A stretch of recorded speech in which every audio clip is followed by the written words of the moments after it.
It has now been 7 years since the disappearance of Malaysia Airlines Flight 370, also known as MH370. And despite debris from the plane being found all over the world, there is still no conclusive evidence that confirms the reason for the disappearance of the plane. At 12:42 a.m. on March 8, 2014, the plane took off in Kuala Lumpur, Malaysia, and headed towards its destination of Beijing. Aboard the plane were the 2 pilots, 10 flight attendants, and 227 passengers. After MH370 took off, everything went as usual until the plane began to reach Vietnamese airspace. The pilots needed to be informed to transfer their radio contact to Ho Chi Minh for further flight instruction. The controller at Kuala Lumpur radioed to the pilots, Malaysian 370, contact Ho Chi Minh 120.9. Good night. The pilot then answered, Good night, Malaysian 370. This was the last transmission ever received from the plane. All airplanes have transponders that are used by airports to track the plane using radar. It utilizes what is known as secondary radar because it gives more information to air traffic controllers than primary radar does. This transponder was turned off deliberately from inside the plane 5 minutes after the plane entered Vietnamese airspace. This is an incredibly rare occurrence. A few days later, the primary radar data from Malaysian Air Force and air traffic controllers was discovered. This data showed that MH370 turned to the southwest right after its last radio communication.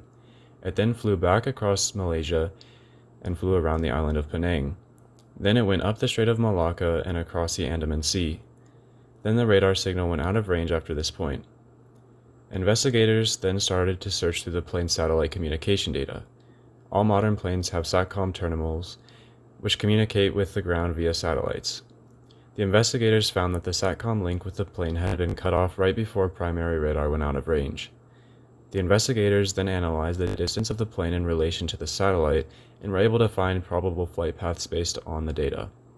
They found the most probable place where the plane crashed was in the southern Indian Ocean and west of Australia. Search crews were sent to this location, but nothing was to be found. Over a year later, on July 29, 2015, the right flaperon of the airplane was discovered on the French island of Réunion, east of Africa. A total of 27 pieces of debris were later found on the coast of Tanzania, Mozambique, South Africa, Madagascar, and Mauritius. 3 of the pieces of debris were confirmed to have come from Flight 370. The location of the debris changed where the search effort would continue, but no evidence has surfaced since then.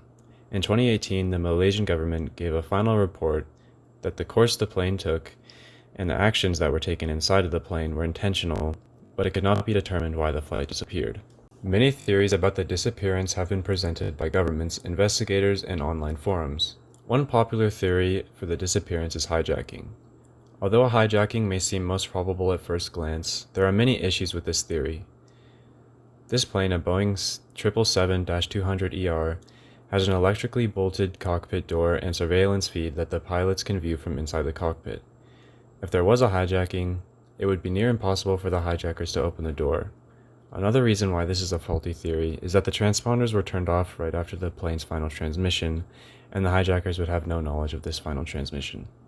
This leads to the most probable theory that the disappearance was purposely committed by the pilot himself. It wouldn't be the first time that this has occurred, as other pilots have purposely crashed airliners but with much less effort to try to cover it up. It is most likely that it was the pilot, Zahari Ahmad Shah, who committed the act rather than the co-pilot, Farik Hamid, because Hamid was soon to be married and he had just started his career as a pilot. The police stated in a report that the pilot had caused no prior issues and showed no signs of depression, but many of the people that were close to Zahari stated otherwise. They reported that he was sad and lonely. This could have been a motivation for him to commit the act. Investigators searched Zahari's home and found his flight simulator. They found a flight path in which he flew to Indonesia, turned around, and crashed into the South Indian Ocean, where MH370 crashed. The combined factors of Zahari's mental well-being and his flight path in the simulator lead many to believe that Zahari's crashed the plane on his own. This is, however, all speculation, and we may never know what really happened on Flight 370 unless we find the wreckage itself.